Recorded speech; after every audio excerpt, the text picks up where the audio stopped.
Hey guys, I'm Fernando Kohler, also known as Venom. I'm a professional pool trick shot artist, but also a league operator for APA in Las Vegas. I've read all your comments, so let's get right into it. I like this comment from Christy M. I want to read it to you guys. Master your bridge and stance, don't worry about English yet, just center ball.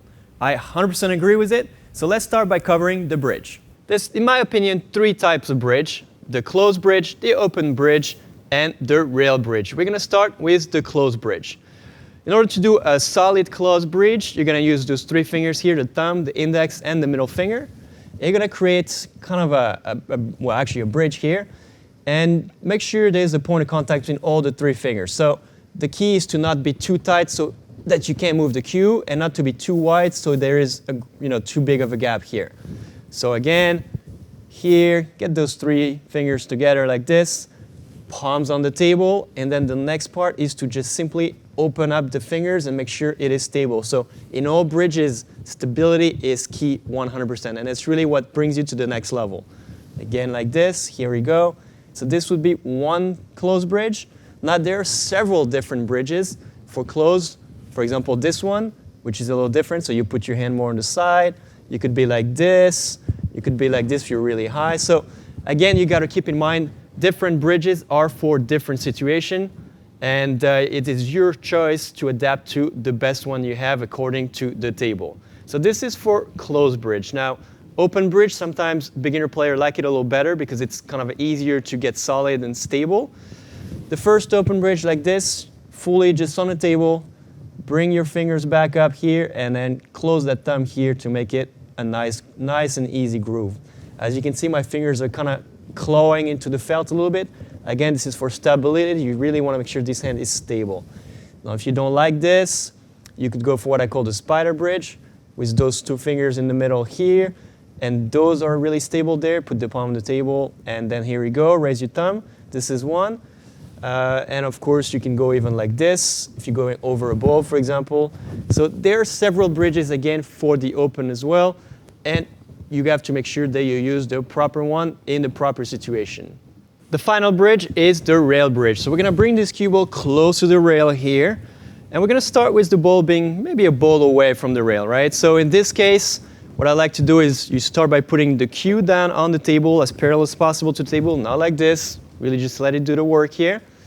And then I like to use the two fingers, again, the index, the middle finger, and then put my thumb in the middle, like right there under it, and just create kind of a line. I don't know if you can see here. It creates a line with the thumb in order to guide your cue, right? So that's very important. You can't necessarily see it, but it's right there.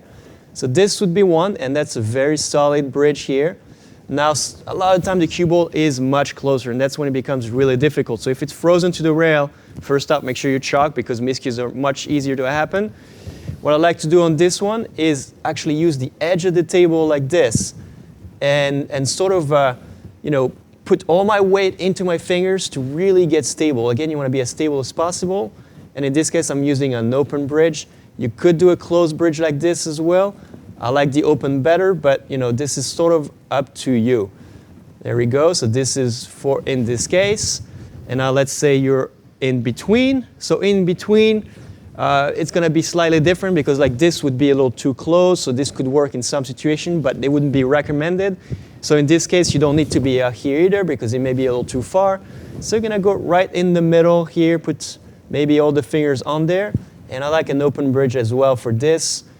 You could also try to close bridge like this, but really I like the open bridge this way, very stable. And this again covers the entire cue ball being on the rail. So now you had it from the rail, you had it further out, and you have it in between.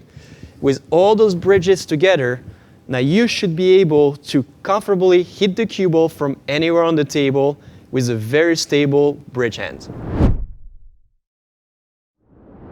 Another comment I really liked is from Robert P. He said the following: work on your fundamentals, you need a solid stance to improve your game. Well, cannot agree more on that, so let's talk about the stance. First off, one of the biggest mistakes I see from beginners, skill level 2 in particular, in my opinion, is they approach the table too close. So let's say they have this ball right here, we're not gonna touch the cue ball, it's gonna stay here all along. They go like down like this, and then they try to aim. So you really cannot see the ball very well from here. So you have to back up quite a bit. So I'm gonna go from much further away. So as you can see, I am much more than a cue away from the cue ball. And this is where I start my shot actually. From there, I'm already making the shot, right? So I never leave my cue ball from my side here. I'm gonna do a little bit of a step here, this way. And then from there, I get in position down, right? So if I'm going again from the back, right here, foot together, I keep looking at the cue ball, 1 foot here and there, right? This is the proper way to get into the shot. So this is the proper way to get into your stance. Now, as far as the stance itself, as you can see, I'm gonna go down here, my front leg, a little bent, my foot, not this, a slight angle. I mean, obviously you can go a little more straight if you want to, but it's not gonna help you. Mostly just a little angle there. And as far as my back leg go, you want a decent distance, but you don't wanna be like too far, and you don't wanna be too close. Again, you gotta find what works for you. There's not one perfect recipe. You gotta find your own, right? But again, this way, comfortable spacing here, go down like this. And as you can see, the back foot, this one here is parallel to the side of my table, just like this. And this is pretty much the best you can get as far as your footing goes. Now, stance is also more. Obviously includes your right arm, which is your stroke arm, but we're gonna talk about that later, and mainly your left arm, which is your bridge arm. So as you can see, my feet are already in position, I'm ready to go.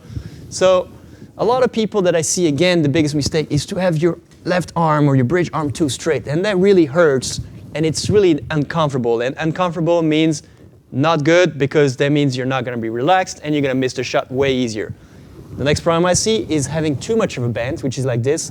A lot of time people think it's going to really help them to aim, which could, it's possible, you're going to get closer to the ball. However, again, you're forcing on it, you're not relaxed. So at the end of the day, it's also putting a lot more pressure on your left leg, which is no good. So you want to try to just have a slight bend here, not too much, not too little. And again, get as comfortable and as relaxed as possible. And here is as good of a stance as you're gonna get. Next comment is from Mike W, who said, stay down and concentrate on the stroke. So I think it's only fair we talk about the stroke now. The stroke is basically my right arm here. So my left arm if I was lefty, but I'm right-handed, so this is my right arm. So keep in mind, again, you're gonna be already in the perfect stance here. You have your left, bent a little bit, your foot perfect. So your right arm now, everything here has got to be in line as much as possible. So you want to avoid to be like this, you want to avoid to be like this, and anything crazier like this or that, right? So try to make sure it is kind of in a straight line here. And that most of the stroke actually come from the elbow moving, not the shoulder. There could be a little shoulder motion, but not a ton. This is really not what's important. So here, just like that, and then the final part in a good stroke, at least as far as the position goes, is your back end. So a lot of people, I notice, especially when they're getting in tournament and get really tense, they try to, they have a tendency to grip the cue too hard. And by gripping the cue too hard, you're gonna make some stuff that moves the cue left or right, and you're not gonna hit the cue ball at the spot you really want to. So keep your backhand very relaxed, your wrist a little bit loose. You don't want it to be like this, obviously, but a little bit. And I like to use only 3 fingers. So the thumb, the index, and the middle finger here. I never really use those other 2 out there. So they're just kind of there straight and kind of don't pay attention to them, right? What it does is it helps you to actually deliver your stroke. If you grip it too much, you're not going to be able to do that. The next part actually is on the delivery itself. So now that you're in position, you have your elbow perfect, everything is right, your grip is loose, then the rest is basically just following through, right, all the way. You can see my shaft actually going past the frame almost. And that is because simply you have to follow through. So you stay down, you follow through, and there you go. This is a good stroke. Now, if you combine the stance, the bridge, and the stroke, now you have all the elements to really get everything together and should pull in a better way.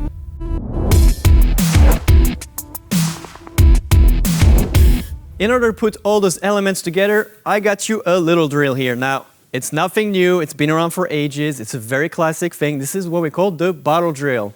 In order to do this drill, you're gonna need simply a bottle. You can find it anywhere around. It's a glass bottle. This one is transparent so you guys can see. And yeah, the drill is pretty self-explanatory, you'll see. So you're gonna get in position like this. And the concept is to try to simply go and stroke through the bottle, right?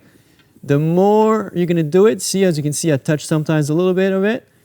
You can accelerate a little bit. There you go.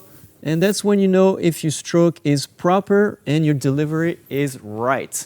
Now, if you're trying to deliver into a center bowl, obviously if you hit the bottle on the left, that means you're going to the left, so you want to correct that. In this case, we're actually going straight through. That means if you aim for the right spot, you're going to get to the right spot. Now, if you practice this, it's really going to help you to go from a 2 to a 3. As usual, remember, APA is way more than just a pool league. It's also a community. So don't hesitate to ask the higher skill level on your team or any good captain. And if you have even more questions, don't hesitate to reach out on Facebook. We ask a lot of topics. We have a lot of Q&A in there. So make sure you go and check it out. And we're going to try our best to answer. All right, this is it for today, guys. See you next time for another lesson. Bye.